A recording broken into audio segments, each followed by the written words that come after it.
I'm all set, yep.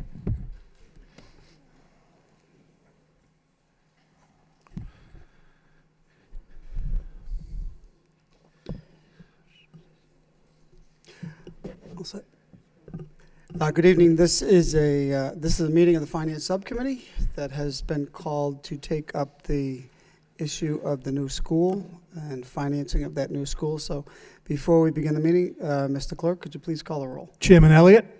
Here. Counsel Leary? Here. Counsel Milonazo? Here. 3 present. 3 present. So with that, why don't we go to you, Mr. Manager, for the presentation, and then following the presentation, we'll go to members of the subcommittee, and we have a number of members of the City Council, Council Leahy, Council Rourke, Council Belanger, Council Mercy is hiding over there, and we have a couple of members of the school committee, Mr. Gendron and Mr. Gignac. So welcome. We have lots of folks here from consultants to administrators from the school. So with that, why don't we go to you, Mr. Manager, for opening remarks and statements on where we are at, and more specifically the purpose of this meeting, and then we'll go from there. Thank you, Mr. Chairman, and through you to the subcommittee. As you know, we're now in the feasibility study stage of the Lowell High School project, and what is going to be accomplished during this period is that we're going to do a preferred site selection for the new high school. We're also doing an educational plan that is in large part going to determine the size and the design of the new high school. And all of these things are still pending, and we'll have a more complete report the end of December, the beginning of January, as far as those issues are concerned. But one thing that we've realized that has become readily apparent in the initial stage is that this high school is going to cost much more than originally anticipated. As we delve into the rules and regulations of the School Building Authority, issues such as they do reimburse us 78%, but when it comes to the cost of construction, they cap the 78% reimbursement at $312 per square foot, rather than the going rate, which is probably around $500 to $600 a square foot. So we have to make up that delta. Also, there are certain items that aren't covered and reimbursed by the SBA. For example, a swimming pool, modular classrooms, items like that aren't covered. So our engineers have been doing a great job. Our owner project managers have been doing a great job. I thought it would be better that we give this update right now as far as the price tag. Because I think it's important. This conversation is going to start sometime, because in January or March, whatever date we decide is most comfortable, is we're going to have to inform the School Building Authority is what the commitment the City of Lowell is willing to give to a new high school. So I thought it's prudent that we begin that conversation now so that we will be prepared to tell the SBA what we committed to doing from a local standpoint as far as funding a new high school. So with that, I'd like to turn it over to Mary Ann from Skanska and Dale. Is that what I'd like you to do, if you could, is to give a presentation, start with the basic repair model, and then give a presentation as to the renovation and build model to show the differences in the cost of those two. Okay. Thank you, Mr. Manager, City Manager. Mr. Chairman, what we've done so far is we've documented the existing conditions of the high school, have gone through 628,000 square feet of several buildings to understand the existing conditions, the deficiencies, what works, what doesn't work in the building. And this is the first step in a feasibility study. And what we do is, once you complete the existing conditions analysis, you put together what they call a base repair estimate. And that base repair estimate is really saying, what do we need to do to make sure the building is current with the existing building codes, that it's in compliance with life safety codes, and that it is handicap accessible for the building. So that doesn't look at whether you're going to be in compliance with your proposed educational plan. It doesn't include whether or not you want to bring your classrooms into compliance with the Mass School Building Authority space summary. It's really taking the building, it's almost like a very large maintenance type of program. One would expect that you would replace your windows. If need be, you would replace your roof, your mechanical systems. You would may even have to change stairwells if they're not compliant with the existing codes as we see it today. So it's an awful lot of work that can be done, but it does not support your educational program and goals. So this was the first estimate that had been done by Perkins Eastman with their independent cost estimator. And what they had come up with was a cost of $231 million for total project costs. So that, what we mean by total project cost is that's the cost of construction, design, all in, furnitures, fixtures, equipment, et cetera. So at this point, once that information became available on Friday, we did share it with the city and really wanted to have a conversation because we do understand from the OMR report from a few years ago that there was a $250 million figure that was put out there. And in looking at that point in time, from when the study was done to going to a future point in time in the future, even that $250 million number that was presented did not include escalation into the future to the midpoint of construction. And if you do that, you know, going to, assuming a 3-year project, escalating that $250 million would put you at $305 million. Escalated another year and a half, because this is much larger than any of the schools we've seen. You could add easily another $13 to $15 million there and come up with a number of about $320 million. Can we just make one thing clear? The $231 million is for the base repair, not for a new school. That's correct. It's It's for just for the base repair. not for the new school. So can you just go over that escalating, sort of escalation cost over, and what's that based on? Is that, you know, principal interest, is that construction costs? Is that just a general formula used? In the building trades industry and construction industry, we use two sources here because we wanted to not just rely on one. We looked at the construction cost escalation index, which is for 20 cities around the greater Boston area. So we looked at that for historical data. We also looked at our company tracks escalation, and we went back 20 years, and we looked at that escalation per year, which was pretty consistent with the two, and so we used a 5-year average. We used historical information looking backwards because of when these earlier studies were done, and then we escalated it going forward using a 5-year average Okay. of 3%. I have the information, thank you. I don't want to delay the discussion anymore. Okay. I understand, thank you.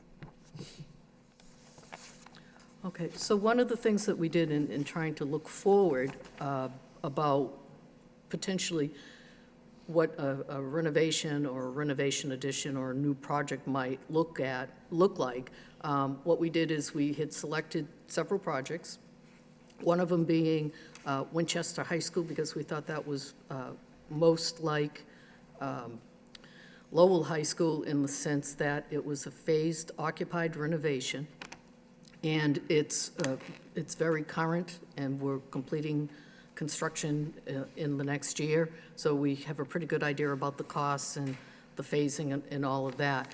So we took that and escalated it out until what we believe would be the midpoint of construction, and we came up with a cost per gross square foot of $529 per square foot.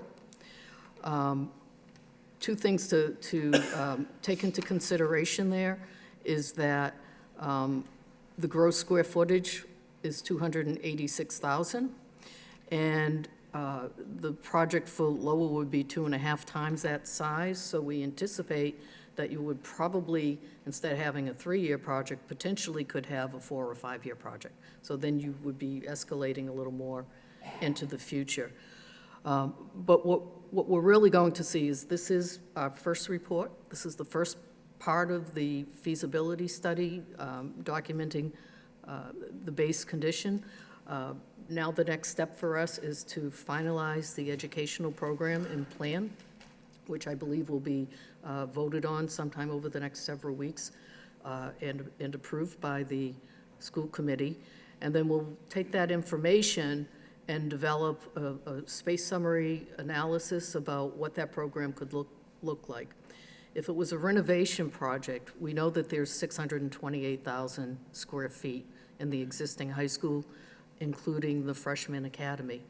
If we looked at some combination of renovation and addition, we may even have less square footage and could create some efficiencies in the new addition. So those are the options in the next step that we're going to look at create some floor plans, get some feedback from the educational leadership team, and then once we think we have a program that makes sense, we will then again go back and do further estimating on those options so that we can report back about what those other findings are as well.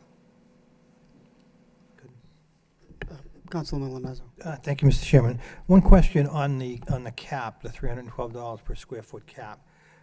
Is it logical for us to assume, and it's probably not, but as we escalate the construction costs going forward over, say, 3 to 4 to 5 years, will that cap increase? Has it historically increased over the last, say, 2 or 3 years? Has it gone from $280 a square foot up to the $312 where we are now? So can we assume that that's going to escalate, I guess is the question. I'm going to say yes and no, and I'll give you the caveat Okay. for that. That yes, back 3 years ago, it was about $287 a square foot, and then it went up to $299 like a year or two later, and then it just went up to $312. I anticipate it may go up again in the next year. The Mass School Building Authority looks at it once a year Okay. in June. But the market conditions may tell them something else, and they may say, well, we may reduce it. But the trend to date has been to increase it. Okay, thank you. Thank you, Mr. Chairman. Okay. Council Just Leary. through you to the city manager. Timeline that we're looking at right now in terms of the feasibility study. We're going to get the education plan, I guess, at the end of the year, beginning of January. What time frame are we going to have to make, give notice of what we think we can afford to spend going forward? Well, we originally put this on the fast track. We've always been trying to expedite this process. And we're looking at a January timeline to give our indication to the SBAB as to what our commitment is. But in light of what we're finding out right now, I think the dialogue may take a little more than that amount of time. So there is another submission date of March. And so I'm thinking we're probably talking about March that we'll be making this submission to the SBA, because in early January, we'll have the preferred site and we'll have a better idea of the educational plan and exactly the scope of the renovation, new construction amount. That's correct. And I'm assuming that you'll come with other options as well, in addition to what, so this is a first estimate, although, challenging as it is with the escalation costs and a lot of these items that were provided by Mr. McGovern to us, some of them actually have been completed already. Like the roof, for example, the Coburn Hall is already done. The exterior doors are already done. But I think it's a good estimate. It was a very lengthy, thorough report to review, and I appreciate that because it does give some caution as we begin to dive into this further. And I guess what we'll need to do is get other options and explore what those might be in terms of what it costs and what's appropriate for the students that will attend that high school. But I do appreciate all the effort. I think it was well informative, challenging to read, and somewhat, trying to put your thinking cap on in terms of how to be more creative to make some of these adjustments and these financial arrangements. Thank you. Thank you, Council. Mr. Manager. So as Mary Ann explained, when we talk about what the cost of a new high school with the renovation and build, it's based upon extrapolating the cost of the Winchester High School. That's how we arrived at the 331. That's not carved in granite. When we get towards the end of December and early January, we'll have a better idea. But based upon those models, and plus, look at Somerville. Somerville is building a high school right now for probably half the amount of students that we have, and their estimated cost of construction is $250 million for half the amount of students. So it is going to be higher, but we need to begin the discussion, and we'll have more concrete figures, but it is going to be something we have to have a long discussion about. Okay, good. No, I agree, and I think it's an appropriate time to bring this forward, knowing that it is just a first step.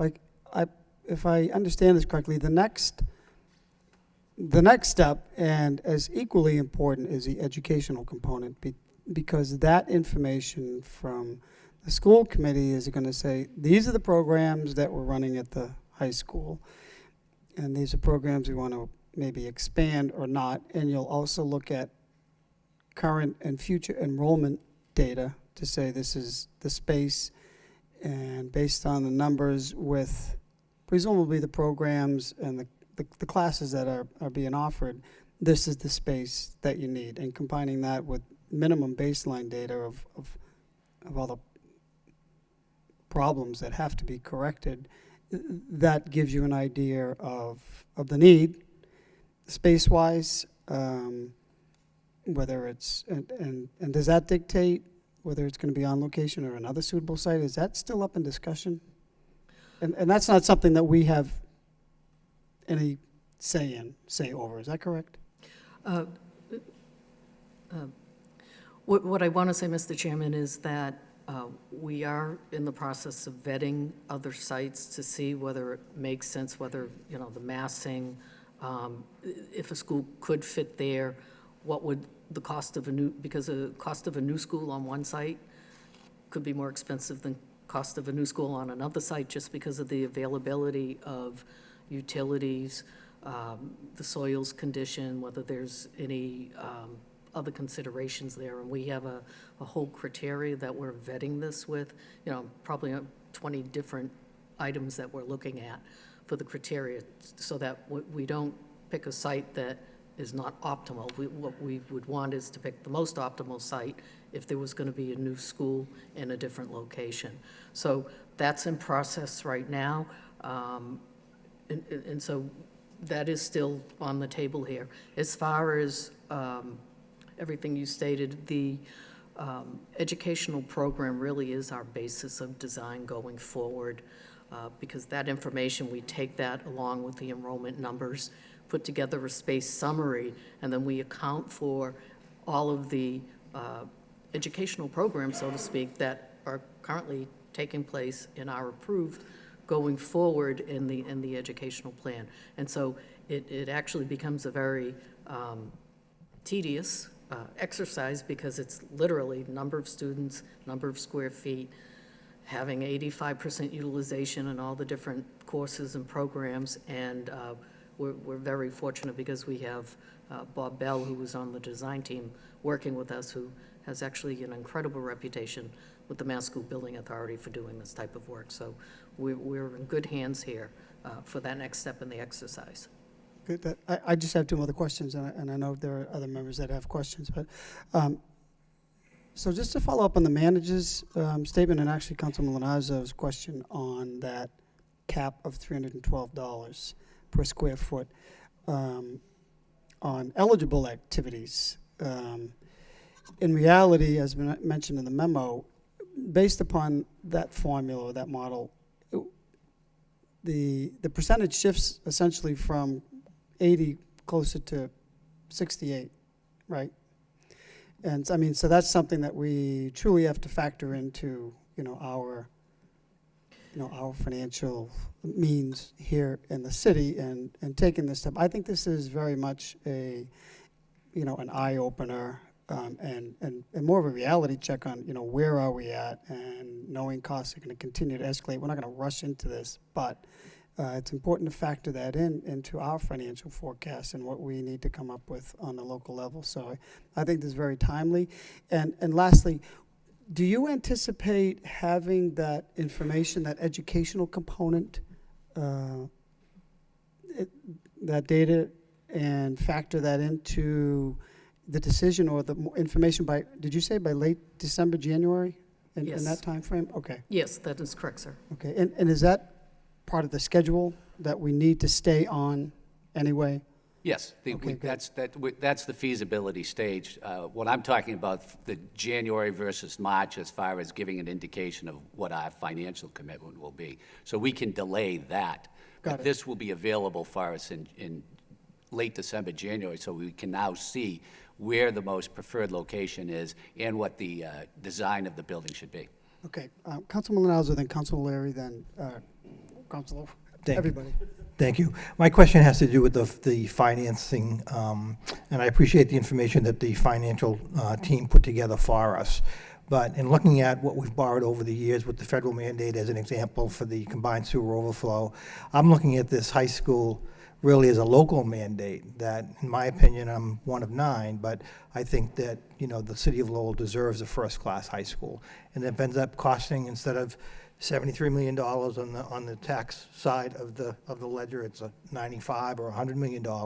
It's something that I need to hear that we can afford. If it's $150 per household for a person that owns a house valued at, say, $250,000, if it's $150 per year, is that something that we as a council can support? So I certainly appreciate all the financial information and the fact that the team is here tonight. And I know we have debt running off the books, but we would obviously have quite a bit of debt coming on the books. So my question through the chairman is, can we afford to do this if we do decide on the first-class high school, which I think we as a council would like to see us have here in the city? Mr. Baldwin, that But- one. Let me just preface it. That's a softball. Mr. Baldwin, in anticipation of this, I've asked Mr. Baldwin to do a synopsis of, different levels of borrowing and how much that would equate in tax dollars to the residents. So could you just give a summary of that for the council? Thank you. Absolutely. Thank you. If you guys could just bear with me, I'm battling a cold here. But we looked at a couple of different scenarios and the impact on the average single-family home, which is about $237,000 in Lowell. For the new numbers that we're talking about, something like $100 million share for the city. For a $250,000 home, that would equate to about $172 on the tax bill, on the residential tax bill per year. For a $250,000 commercial property, it'd be about $335. That scale slides up, so for a $550,000 home, that'd be about $380 per year. So obviously, as the tax bill is calculated, it depends on the value of your home. However, it's not the same numbers we were talking about when we were looking at a $55 million local share.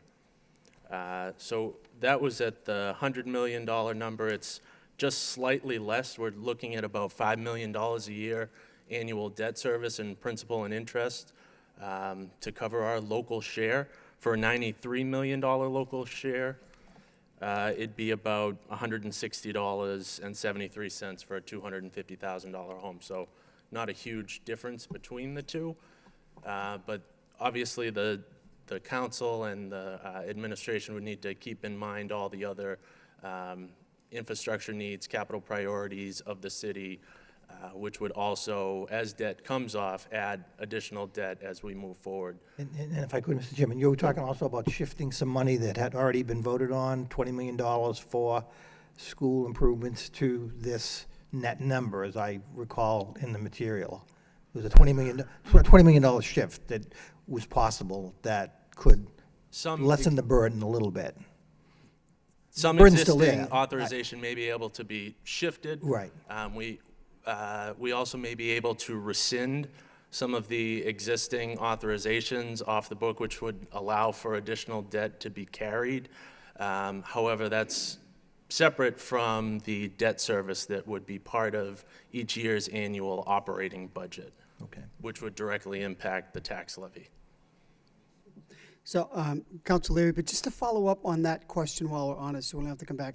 So this, the $172 increase, or $380, depending upon the valuation of the home or commercial, does that presume that we do nothing else?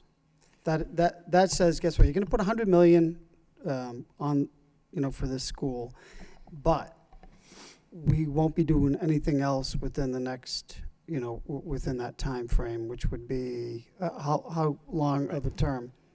20 years? This would be based on a 30-year term at 3.5% interest.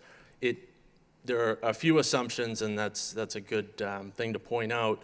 It assumes that nothing else is affecting the operating budget. It assumes no change in the overall equalized value of the city, so that the price of the home stays the same. And it also assumes that the rate, the actual tax rate, stays the same moving forward, because it's impossible to predict what those may be. Okay. I think the simple answer is when we talk about the $162 up to the $300, that's to pay for the high school only. Okay, That's correct. gotcha. Even, just a question, So really, because that's my focus of the question, even with the 20 million shift, it still is, if you had $100 million from the city side of the budget, that would still be a $172 increase if the house was valued at $250,000. Even if you made, so if you did make the shift, it would go higher. Okay. That's right. I guess the keys for me, and that's really kind of the same question I had, but just to kind of follow up, the education plan will be in January. You're going to put together another outline based on that, and then we're going to sit down, I would think in January, really to think about what exactly we need. I guess if we could have some additional options as well. I mean, there's some of the things that, a lot of us haven't been a part of the day-to-day discussions in terms of what the school needs. A lot of us know anecdotally what we think it needs. I mean, ultimately, when we began the project, when I was on the school committee, the focus was obviously the HVAC, which has always been, for some reason, not effective, and science labs and technology. Science labs, I think, when we began it with Roger Morneau, the science department head, that was the emphasis, looking at STEM education, looking at, the economy, that was everything. So if we don't have science labs, at the end of the day, a lot of this stuff it's almost not worth the effort. The other concern is that we've done projects in the high school, within 30 years that are the areas I think we're looking to actually repair. The good thing, I think, is now that with the way we've done it and the way the MSBA takes these projects on, we are forced to go through this meticulous process. We are forced to have, folks like Perkins and Eastman in terms of managing it, as opposed to, we'll just do it on our own and try to figure it out and hopefully hope for the best. So as painful as this is, it's important to do, and I think it's going to have a better lasting effect. So whatever we decide in terms of what the financial appetite is for the city, we know that it's going to be in the best hands, and the MSBA takes this much more seriously than they've had, say, the past 10, 15 years, what have you. But I appreciate the feedback. It's a lot to digest. It's good to get the information out. I know you're going to have a meeting on December 8th. I think some of that should be also a little bit financial in terms of what we may be faced with. Thank you. Thank you, Council. With Council Rourke, Council Leahy, Council Samaras has joined us, Council Samaras, Council Belanger, and I did not forget you, Rita. Council Rourke. Thank you, Mr. Chairman. So I'm looking at the scan comparison of new high school projects sheet that we have provided, and I understand they're saying that the project in Lowell is between $310 and $330 million. That's correct. And Lowell would be responsible for $100 million under this plan. So looking at that, I'm looking at Waltham, which project cost is $283, and they're responsible for $156 million. And then Somerville is a $257 million cost, and they're responsible for $137 million.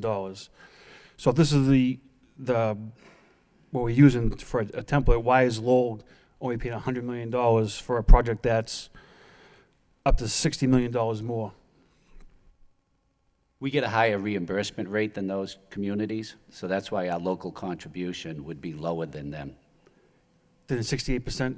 Yeah. We get? Yeah. Okay, and then the other question I would have is, when you look at the cost per square footage, I see 529, 678, and 584. What determines the square footage cost? May I? Okay, thank you. Mr. Counselor, when we looked at these, we're looking at the programs that were put forward with Waltham High School and Somerville High School. They have what they call Chapter 74 programs, the career and technical educational programs. So they have a mix of not only traditional, conventional classroom spaces, but they also have vocational spaces, which are more expensive. And it also requires more per square feet per student because they offer those programs. So I would point you back to Winchester High School, given that it's a similar school in the sense as Lowell High School, that they're not offering the Chapter 74 programs, and it's also phased occupied. We believe that what will be driving cost will be, one, the square footage, two, how much of it is new and how much is renovated, and depending on those options, that ratio of configurations will be different. Our goal here is really to come up with the most cost-effective solution that supports your educational program for Lowell. All right, thank you. Mr. Chairman, just one more question, please. So in looking at the Winchester High School, they had a enrollment of 1,225 students at the time? Yes, During that's the- their design enrollment. Yeah, during the phase construction. So Lowell's somewhere around 3,500 students. So how would you go about, with the construction, with that many students, almost triple the size of Winchester? Oh, I'm sorry, of Winthrop, I apologize. Yeah, so what we're looking at with the 628,000 square feet with the existing high school, but we're also going to be looking at the efficiencies because there was the building and then there were these additions, and so you don't necessarily have the same kind of efficiencies that you would have if you were building larger additions, et cetera. But to your point about Winchester, if we look at the Mass School Building Authority space summary template, they say that in theory, if you built a new school, it would be 548,000 square feet, and you have 628,000 that would need to be renovated if it was a renovation project. So if there's some combination of renovation and addition, we see that number somewhere in between in terms of square footage. But certainly the less square footage you build or renovate, the less expensive the project would be. All right, thank you. Thank you, Mr. Chairman. All set, Council. Sorry about that. Council Leahy. Thank you. So I'm a little confused on the numbers. I know it's still early in the game, but are we talking about the high school with 2,500 students, or are we talking the whole high school system with the freshman academy included and closing the freshman academy? Or is that all still up in the air? No, you have a design enrollment as part of your agreement with the Mass School Building Authority for 3,520 students, so that does include the freshman academy. Okay, so another question would be, why are we including that? Because the freshman academy seems to be a model that we wanted. That building's separate, just leave them alone. And why, who made the decision to incorporate the freshman academy, or is that just, is that included? That's why I'm getting confused, so. No, if you look at the build renovation that they had, what the concept is to take the freshman academy and put it on this side of the campus. It would still be separate from the rest of the school, but it'd be just in a different location. Okay, but isn't, okay. So the That just freshman seems like the it's adding a concept lot of having a separate freshman academy would be maintained in the build Okay. addition renovation concept that we would present.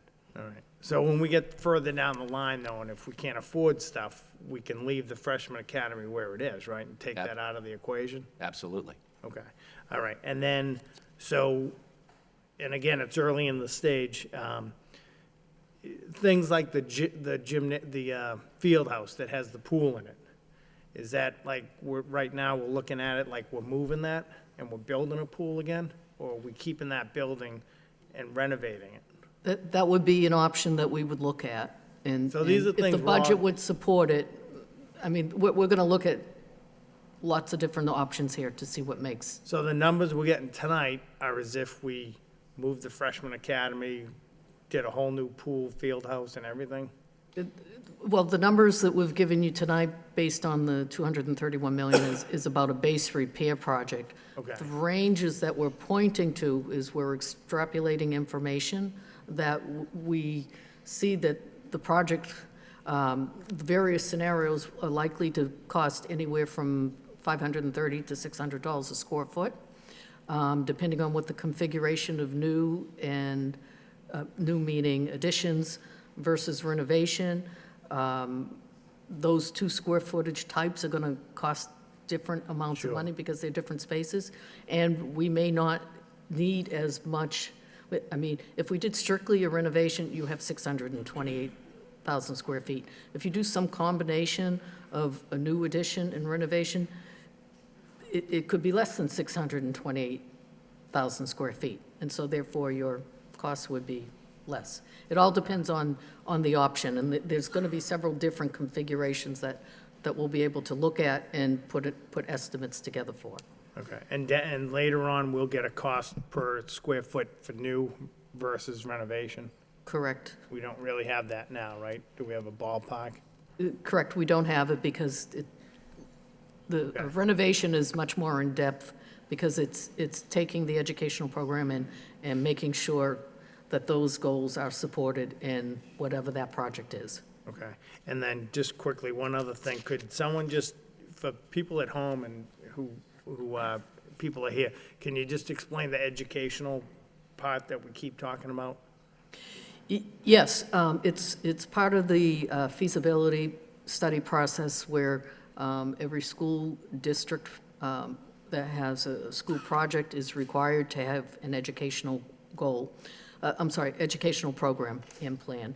And so what we've been doing is we've had an educational programmer and also visioning sessions. So what we've been doing is we've been holding these sessions with groups of about 50, 55 people, a good mix of folks from around, students, parents, teachers, people from the city, and really having conversations about 21st century education, talking about the school as it exists and the school as they envision it could be, and taking that information and really putting it together as saying, okay, well, if this is what you want the practices in your building to be, then this is how we would have to configure the building. Okay, thank you. I think just if you're trying to follow along at home, you might get confused on that. Thank you. Thank you, Council Samaras and Council Belanger. Thank you, Mr. Chairman. There's no question in my mind that we need a new high school. And I think many people don't realize how big Lowell High School is in comparison with most high schools in the state. So that creates a certain type of problem. And we need a new high school, and we need it to meet the current educational needs. With that being said, in many designs that you see in new schools, you come into entranceways with very large openings, a lot of wasted space. Those are concerns, and we are concerned about getting the best value for our investment. We want the best we can offer to us children in Lowell, but at the same time, we have to watch costs. Now, in your design team, you talked about efficiencies, which I really like to hear. But when you're talking about those efficiencies, are you talking about the best way to spend, in a sense, our money? In other words, will the architects and the engineers be looking at to give us the best value for our dollar? In that, we'll say, rather than some of the frills that might make a building to be, we'll say, more aesthetically beautiful, I'm not looking into aesthetics, I'm looking for practicality. Does that make sense? In other words, in the design, can you give us designs like that? Yes, Mr. Counselor, and that was part of what drove the selection of the architect that we have with Perkins Eastman, because they know how to design schools that are beautiful and functional, not schools that are sort of a tribute to the architectural firm, but more about the people that are using the school. It's really about coming up with educational solutions. And when we talk about efficiencies, I can use examples of other schools where if we renovate, one project I've worked on, we either were going to renovate 330,000 square feet or build 258,000 square feet new. It was actually less expensive to do that because there was a lot of mezzanines and unused space and volume in the building. That's what we mean about inefficiencies. And so the opportunity to really, look at the massing of the building and layouts where we talk about circulation, things that make sense. There are lots of ways to really manage the costs. I mean, so we're ultimately going to develop a cost model and design to that cost model. But there needs to be sufficient amount of money to accomplish your educational goals and support your educational plan, but certainly it's not meant to be something really extravagant. It's meant to be functional and aesthetic and. Thank you. I think that's what people have to hear, because I was on the selection team, and that's one of the reasons why your companies were selected, because you addressed those issues. One other issue, if you were to use a renovation model, I mean, for example, in a gymnasium, a concern that I had when I was at the high school, there were literally bricks falling off the wall, the side of the buildings. And at times, we weren't sure whether it was because of ice water damage or structural damage, to the buildings. Are you looking at that, the gymnasium in that fashion? In other words, to make sure that what we have is truly structurally sound for the future, in a sense of giving us the best value, whether we can repair it or we have to rebuild it? Absolutely. There's 30 different subconsultants that work for the design team, and we try to keep information at a higher level than 30,000 feet, but yes, there's being a structural analysis and looking at seismic issues. I mean, if we look at the time when the different buildings were built, some of the earlier buildings, there were no building codes in existence at that time. And if you look at where we are today, I mean, the building code is being constantly updated and changed every couple of years. So even the work that was assessed to be done, several years ago, well, there are new codes that are saying your building needs to be more energy efficient and all these other things that bring your building into, this current day standard. No, thank you. But I think the public has to be aware that things have changed. I mean, about 20 years ago, when we did the $40 million renovation of the high school, we didn't have that type of oversight. And I think this type of oversight can guarantee us the type of school that we want, but hopefully at the price that we can afford. Thank you. Yes, thank you. Thank you, Councilor. Councilor Belanger. Thank you, Mr. Chairman. For starters, I would like to thank the manager and the administration for bringing this topic up for discussion much early, because we're going to be faced with some hard decisions coming in the winter and early spring, and it's best we start now. So thank you, Mr. Manager, for bringing this forward at this time. But, Mr. Chairman, through you to Mary Ann again. Mary Ann, for clarification purposes, as Councilor Leahy alluded to, now, when we say new renovation, new as opposed to renovate, I should say, new is still basically a renovated freshman academy, a renovated Kirk Street building, but a new field house building on the field house side of the canal. Is that an accurate assessment? For clarification purposes, new is, we're going to build a new building. That's the distinction for new. New addition, really, we should say renovation and addition. It means we're going to take down sections of the building that are the most appropriate to take down because they have the least value, and build a new addition onto that. But any work we do in the existing building would be a renovation. I think what you get, when we're talking about the renovation addition, what we're talking about is abandoning the Freshman Academy building as it exists right now, renovating Coben Hall, building a new Freshman Academy on this side of Coben Hall, and a new, is it the Lloyd Building and the Riddick Fieldhouse. That's when we're talking about a renovation, new construction, that's the model we're talking about. Okay, a new freshman academy. Right, a Okay. new Freshman Academy. What would happen with the existing building? What existing Where the building? freshman academy is now? That would be available for other types of use by Types the of school uses, okay. department. Okay. Now, Mr. Manager, we had a feasibility study done, I want to say in 2011 or 12, and it was somewhat in the same ballpark vicinity as this number here, where it was $255 million to renovate and $295 million brand new. Do you know where that study came from? Is it the OMR? I believe so. But that was the 250 for the... 250 for- 250 for the new construction. It was 250 for new Yes. construction? Yes. Okay. That's the figure people were using, and that came from the OMR report, which I think the OMR report was done 5 years ago? Yeah. 5 years ago. Was it 5 years So ago? that Yeah. figure is stale Yep. in and of itself. Okay, I would assume, okay. Mr. Counselor, also to shed a little more light on that, that if you took the 250 million at that point in time and you escalate it to when we would have the midpoint of construction, that would be, taking their number, that would be as much as 319 million, between 305 and 319, depending on whether it was a 3-4 year renovation project. Okay, all right. Well, I think this, from those who spoke, this council is very, very committed to a new high school.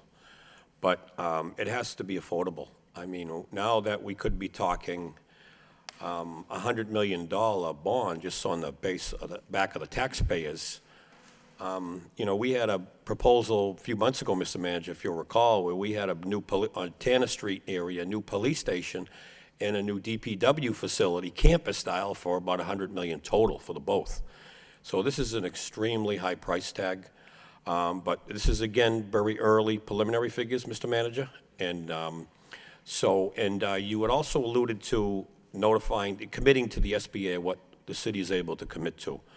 Now, January would certainly not be doable because the feasibility study will not be complete till March, correct? When I say talk about, it's not a vote, it's not a loan order that we're talking about, it's just a letter of support that we'd be willing to commit this amount of money from a local contribution. And as I stated earlier, based upon what we're seeing with these figures is, as much as we'd like to expedite this process and do it in January, it's probably more realistic that we'll make that presentation in March. So you are correct. Sure, I'd be more comfortable with that, yeah. March will be when the figures come in.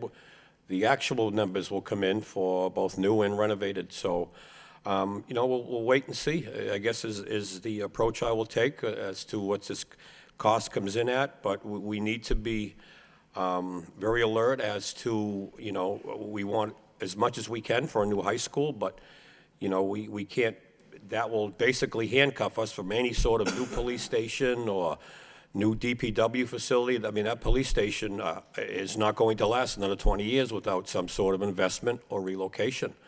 But I fully understand residents will come into the city based on a new high school and not a new police station. I understand that completely.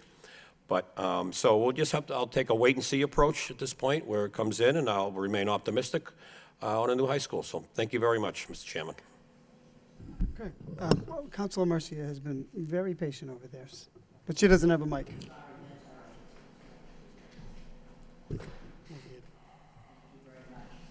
First off, I want to thank you for all the work that you've done. I know it's not easy. You really gave us very precise details on the different phases that it's going to take. I know it's an awful lot of work, and of course it is, because it's an awful lot of money.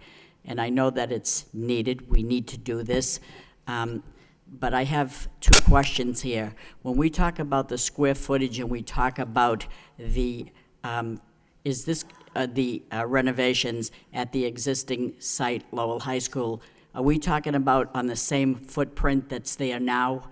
We're not talking about going into eminent domain or other properties, right? You are correct. You're correct. Okay, so that's good, that's good.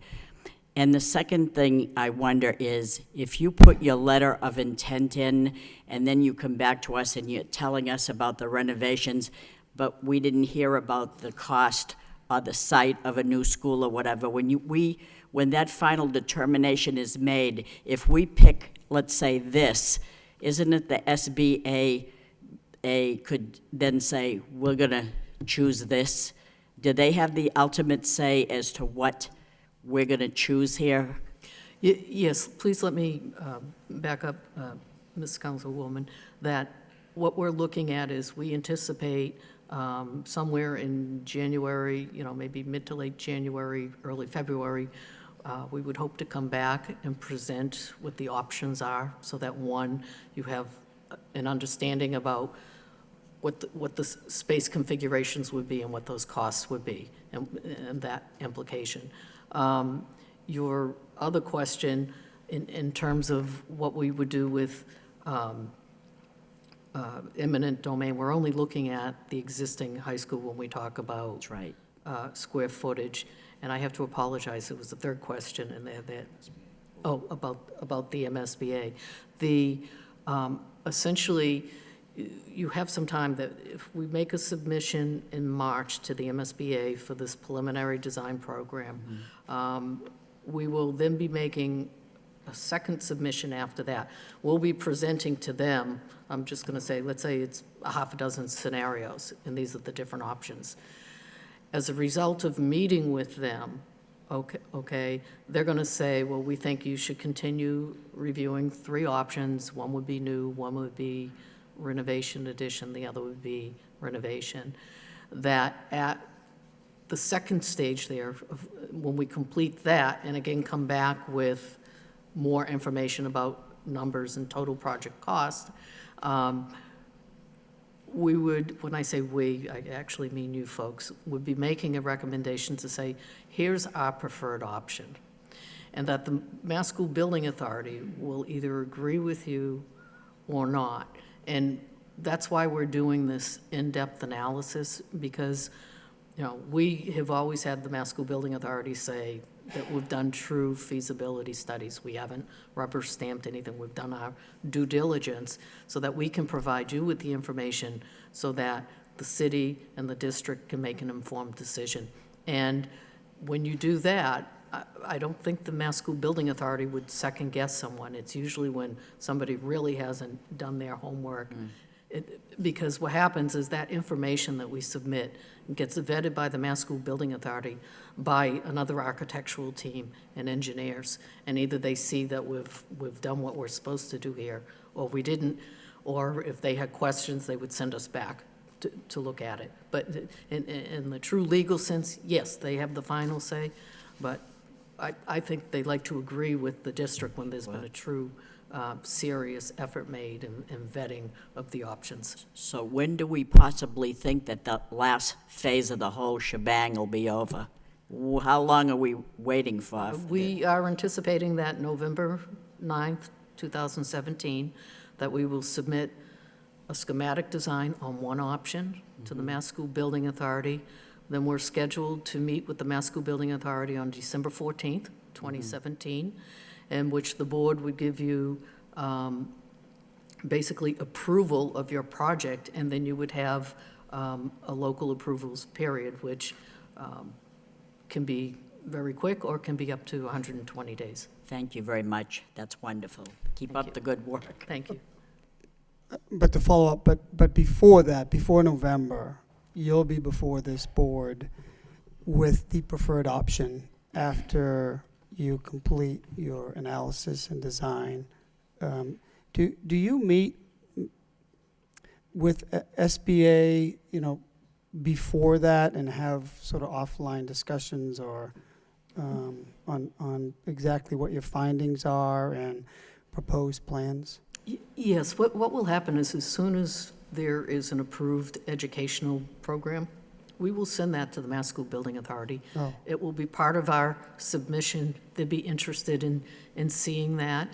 And there are also opportunities, and I call it an opportunity because sometimes you get invited and sometimes you don't. But if you're invited to a facilities assessment subcommittee where they actually have educators that are on this subcommittee, that they will review your educational program. They'll react to it, they'll respond, they'll make comments, and there's an opportunity to, I would say, improve upon your plan, you know, to the benefit of, you know, they're seeing something as educators that, you know, maybe something in addition, or they may say, you know, your plan is great, but, you know, we see you've done a really good job with the educational program, and they may want to just, if they have questions, know that, you know, we're moving design-wise in a way that supports your plan.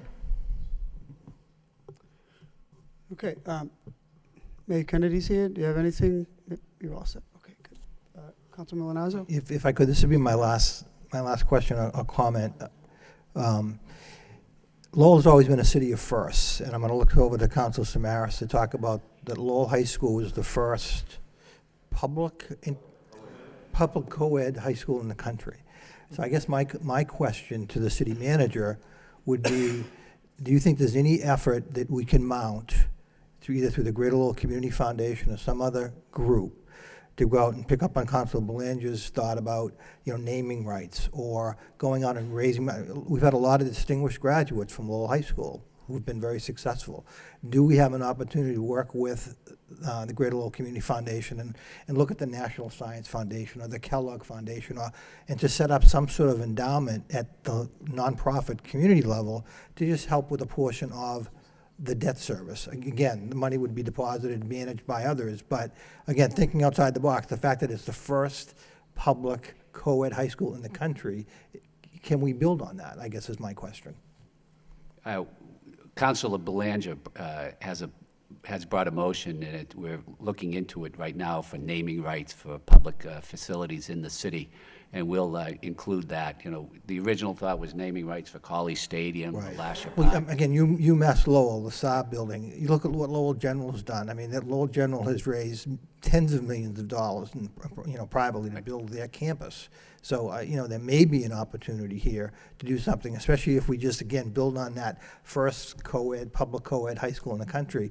Maybe some national foundations would look to this project as something that they would want to invest in. And again, some of the graduates who have done and been very successful, as we know, might be interested in buying into the project. I guess it's something that we should think about. No, it's a good point, and we'll look into that. Okay, thank you. Councilor? Just two quick questions. One, to build off what Councilman Alves said, I think it's a great idea. How does that affect the MSBA's look at it? If our contribution is, I don't know, whatever, 100 million, do they care if we get a donation of 20 million from somebody? Would that matter to them at all? I think it does, and I'm going to let my colleague speak here, Dale Caldwell. Sorry. Yeah, the way that works, if you do receive other funding, it comes off the top of your grant. So it's shared, basically, or you just don't borrow that additional amount, but they do care. And there will be a form at the end of the project when you go through an audit. You have to identify other outsources of monies for the project. But still a good thing to do. I mean, there's no question. No, definitely. I think it's very smart, especially science labs. You're looking at that opportunity. The only other question I had is really when the educational plan is developed, are we all, and you're going to get it approved in January by the MSBA? I mean, I must have missed with that. Is that's going to be approved by the MSBA prior to, or just acknowledge that you have an appropriate educational plan? It's going to be acknowledged, and they're going to review it, but it needs to be approved locally by the school committee. Assuming the school committee approves it in December, you're going to submit that to the MSBA, correct? Correct. Okay, so ultimately, that's going to have an effect on the overall dollar amount. Say the council and the school committee change the financing piece of it, would we have to submit an updated educational plan? No, Okay. 'Cause- no. Okay. Even if it would affect, even if the dollar value affects that plan? No. Even if the dollar value affects that plan? No. Even if the dollar value affects that plan? Okay. So ultimately, that's going to have an effect on the overall dollar amount. Say the council and the school committee change the financing piece of it, would we have to submit an updated educational plan? No, The actual, so the size of the classroom, the number of classrooms, number of science labs, number of technology invested in is based on the educational plan. It's approved by the school committee, and ultimately we have to go back and make alterations to the finances. Would we have to submit another educational plan, or no? Well, if you were eliminating programs, yes. Or altering programs, not You know, eliminating. but what I want to say is, not to mix it up, that you'll have a space summary that will support your educational Yeah. program. And so that's what we're really looking at. We can support your educational plan, and square footages can shift and change. Okay. But there are minimum standards Requirements that you that need. are required Okay. by the MSBA to fulfill on, like, the size of your science labs and things like Exactly, that. okay. No, that's exactly what I was getting at. Thank you, appreciate it. Mr. Manager, and then we have Mr. Gendron and Mr. Gignac. As you can see, a lot of work goes into this process, and, I have the utmost confidence in our representatives, the Skanska and Perkins and Eastman, but I also have to credit the city manager's office, because we're the point person for this project, and Assistant City Manager Mike McGovern has been the leader on it, and with our finance team of Connor Baldwin, Bob Healy, and Rodney Conley, they've done a great job coming up with this information along with Skanska and Perkins Eastman, so we can give you an informed presentation, so you'll make an informed decision as to what's going to happen. So I thank them all. And I think that's a very good point. I think that's most important, that we continue to sharpen our pencils here and see what is affordable and what are other needs. And when you do bring that report in, or the preferred option, I think it'll be imperative to say, this is what we have in the capital plan between now and 2021, and this is what we can afford based upon those assumptions that your finance team has been developing, for me anyway. Mr. Gendron? Nice to see you again. Thank you, Mr. Chairman. First of all, I just want to say that I'm really thrilled that the council, the committee, and the rest of the council is taking up this discussion now, early in the process, so that we can, get launched on this new facility, which is probably the most important project the city of Lowell has ever taken on. It's not only going to be the flagship of our school district, it's going to be really a flagship of our city. So I think it's really important. But I just wanted to follow up on a point that Ms. Williams made with regard to Perkins Eastman. I represent the school committee on the school building committee, and I was one of the 3 folks from Lowell who got to go down and actually vote with the MSBA on which architect we should pick. And that day, myself and the manager, Mr. Frisch from the school administration, heard 3 wonderful presentations from 3 very qualified architects. And I can say, without a doubt, the reason we chose Perkins Eastman was because they were the ones who talked about cost efficiency. They were the ones who talked the most about staying on the budget and being sensitive to the budget of a municipality like Lowell. So I guess now I'm turned to you folks, and I realize these numbers are estimates, and I think you've extrapolated based on other high schools and the amount of square foot we have now. So I'm kind of looking at that as a worst case scenario. I'm looking at you folks as, time to put your money where your mouth is, and we're going to be looking to you to lead us to a point where we can have a new facility that's going to be something we can all be proud of and also meet all of our educational goals. So we're looking forward to working with you, but I'm hoping that you'll lead us in that direction. Thank you. Okay, still doing well on time. With that, anyone else? Any other members of the council? No? Anyone from the public would like to speak? We have a number of young students here. Anyone brave enough to come on up? And you've been very patient. I know there's one in the group that's going to take the lead, or... There's another topic aside from the school that they wanted to introduce for you guys,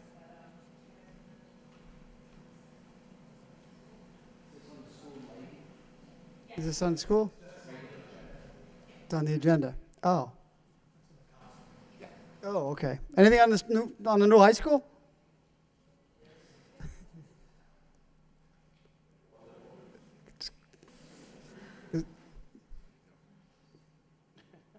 No? Okay. Almost. We almost got you. You ready for the next meeting? Okay. With that, if there are no other discussions, we'll entertain a motion to Accept the perhaps report. recess and Okay. and make this. But I know this is going to continue. This was, I think, and everyone here agrees it's productive. It's important to keep this dialogue going, and it is a very complex process for all of us. None of us have we've not gone through this before, and it's sort of a one-in-a-lifetime, project. So we appreciate the update. It's good to be frank and candid, and Yeah, I would move, Mr. Chairman, to accept the report as a significant report of progress. Thank you, and Second. move to recess. motion by Council Milonazo to accept this report as a significant report of progress. Seconded by Council Leary. All those in favor signify by saying aye, and the opposed. That motion carries. We'll bring this report forward at the City Council meeting. Motion to adjourn by Council Leary, seconded by Council Milonazo. All those in favor signify by saying aye, and the opposed. Motion carries. This meeting stands adjourned.